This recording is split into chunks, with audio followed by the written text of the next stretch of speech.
welcome. I'm Mary and I hook books. I crochet things inspired by books. And today is day 5 of Winterween. I am super excited. Right before bed last night, Libby informed me, so Libby is a library app in case you aren't aware, the audiobook for We Used to Live Here is available. So I'm going to start that this morning on my way to work.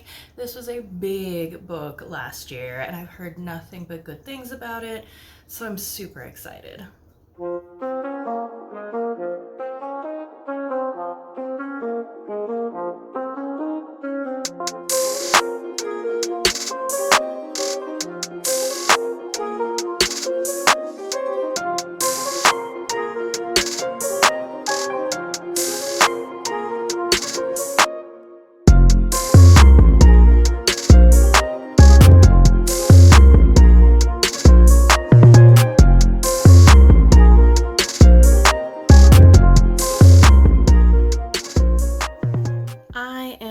About a little over a third of the way into We Used to Live Here, and I was like, why does everyone say this is so scary and creepy?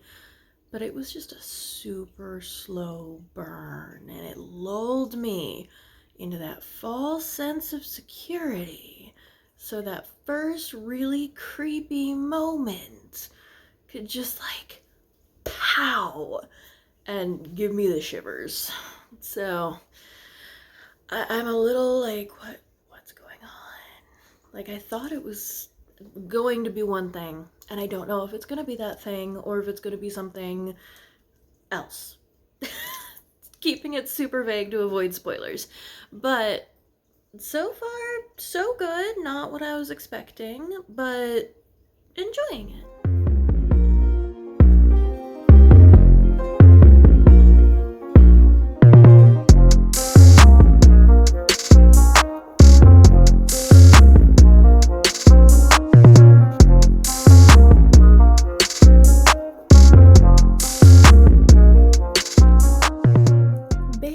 People who recommended We Used to Live Here, I had expectations that were not quite what I got. And it's not necessarily bad. I just thought this was going to be more of a typical domestic thriller. I'm not sad that it went in a different direction. That direction actually is a little bit more up my alley.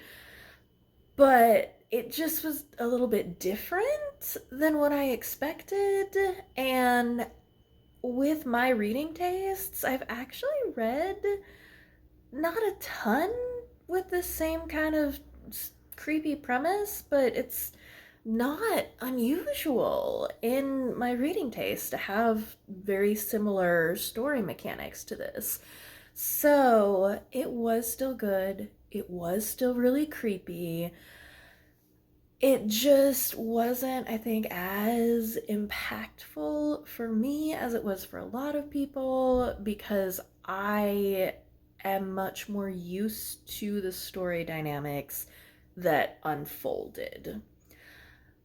Also, I didn't really like the ending. So, yeah. Overall, still very good.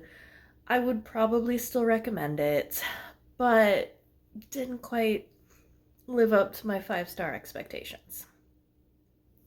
Now I'm starting The Hiding Place by C.J. Box, and I believe this author wrote The Drift last year, or which I read last year, which I really loved. So fingers crossed, I will try to keep my expectations in check, but I do have high hopes.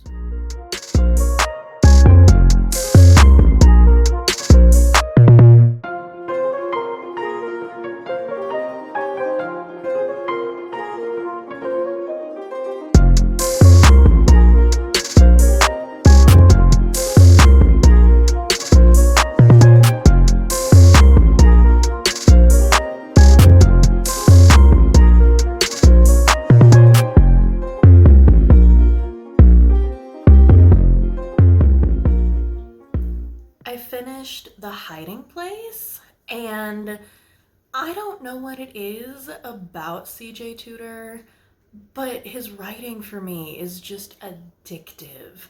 I did not want to put this down and go to bed last night. He has this talent of making these turns of phrase that just hit. They almost border on like a little too on the nose, a little bit corny, but in the circumstances, for me, they just hit. The crafting of the story, I don't generally like small town. There's something about the English countryside that I just don't like, but I loved this. A teacher, under mysterious circumstances, seeks a job in his hometown in the middle of nowhere. And we find one or two new faces, but almost everybody is from his childhood or the children of people he knew from his childhood. And of course, this old mining town has dark secrets. Things have happened at the school, things have happened in the mine, and we find out gradually why our main character is here. And a protagonist with a drinking and gambling problem is not always my cup of tea. In fact, usually it's kind of a turnoff, so I don't know what about this book hooked me, but it really did. And bug warning. Bug warning. So if that's not a thing you like. Overall, it wasn't super gory, but there was a lot of intrigue, a well-crafted mystery, and several really interesting turns and kind of cool characters. And while reading that, I finished Ghost Kitty!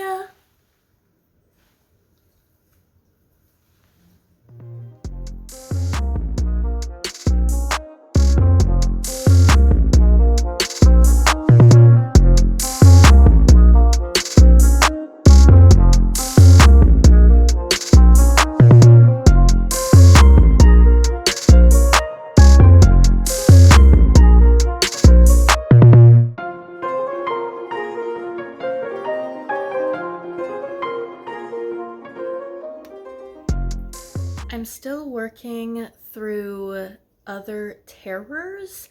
This is a short story collection, an inclusive anthology, and a couple of the stories were kind of historical, and I can't, so I skipped them. But others have been very meaningful and impactful and kind of terrifying. And then there's like a zombie winning a beauty contest. So this collection is really all over the place, but I absolutely love that. And a lot of these are very literary. It's not going to be a ghost popping out of the woods. There are a couple of those, but like, you have to get into the subtext, and if you let the subtext sink in, it's rather terrifying.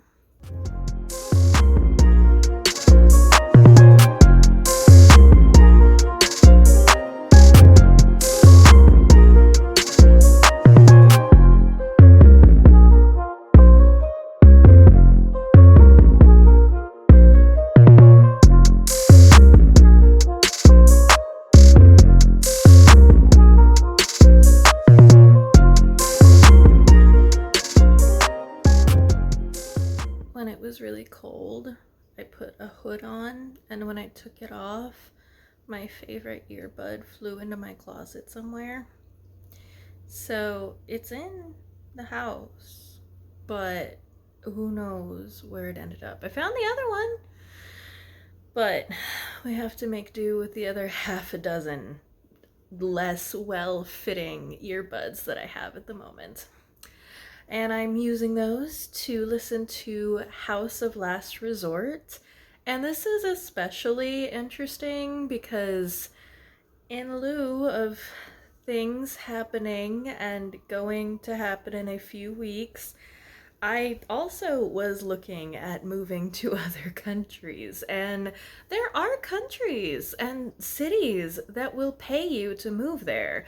There's a lot of stipulations, but this couple move to his grandparents' hometown because, and like, this is a very realistic program. I have seen this other places. They offer a villa, like almost a mansion. It's 15 rooms for €1. You have to promise to stay there for a certain number of years. You have to promise to do at least $50,000 or euros in improvements. So there's stipulations, but technically the price is €1 for that 15 room home in his grandma and grandpa's hometown. But, it was abandoned for a while, which is why he could buy it for €1. And now they're renovating it, painting, unpacking, doors are slamming, some shapes are being seen in the dust. There's an earthquake that they don't see all but every 3 or 4 years, and it's literally the second they drive up. There's a huge earthquake. So something's going on. So far, I'm liking it. The couple is so cute. Like, they have just the sweetest banter that, like, if you knew them in real life, you'd be like, oh, for like a while, and then you'd be like, oh, can you not? Like, you're making us single cat people feel a little weird. But I am loving them so far.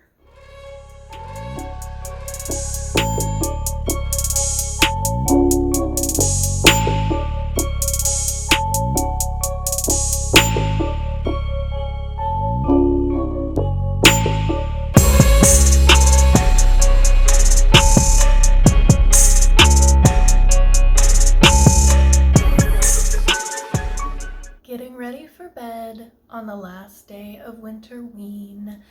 I just finished The House of Last Resort, and I really enjoyed this. It's a really good haunted villa in Italy. I feel like this is a trope at this point. It's a very specific trope, but I think it was done pretty well, and I absolutely love this couple. I love the way they were written. I love how mature their relationship is. I love their feelings for each other. This is just, they are couple goals, and I love them. So, big win, I think. It's not necessarily 5 stars, but it's at least a 4.5.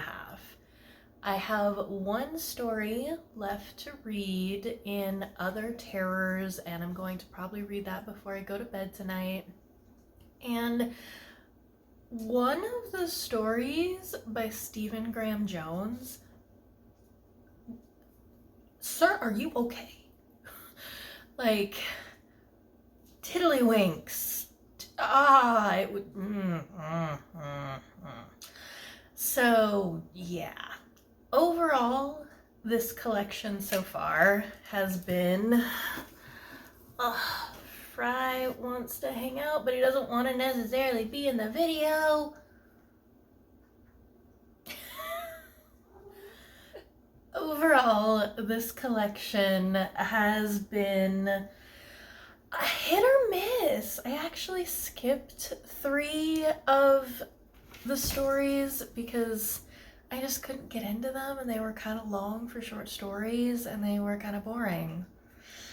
But others, I'm like, that was impactful, and I'm gonna have nightmares. And others, I'm just like, that is messed up. I don't know how I feel. And others I really appreciated for their really deep subtext. So, I don't know, as a whole, probably like a 3 because it was so all over the place. But I mean, I would definitely recommend it because there is so much variety in this collection that there is something for everyone.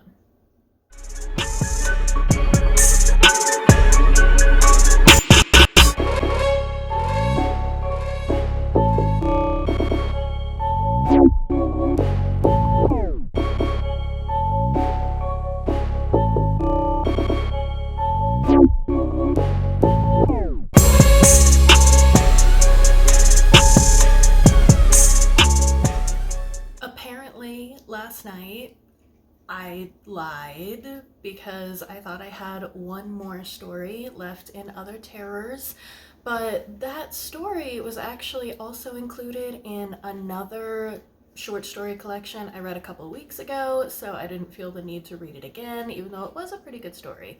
So, overall, Other Terrors, I gave a 3-star.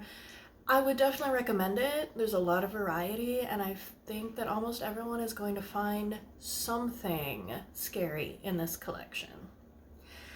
And to wrap up and review everything I read for this Winterween, Someone in the Attic was a really great thriller domestic suspense. I gave it 4.5 stars. And then The House of Last Resort, also a really great, I don't know, yeah, supernatural thriller, a haunted villa story with a really great couple, great characters, so also 4.5 out of 5. Spite House was a little bit of a disappointment for me. I didn't really think that it brought anything new or unique to the haunted house genre, so I ended up giving that one a 2 out of 5. The Hiding Place by CJ Tudor. Like, I loved this. This was addictive. I didn't want to put it down. 5 stars. And then We Used to Live Here was very different than what I thought I was getting into. Still very scary.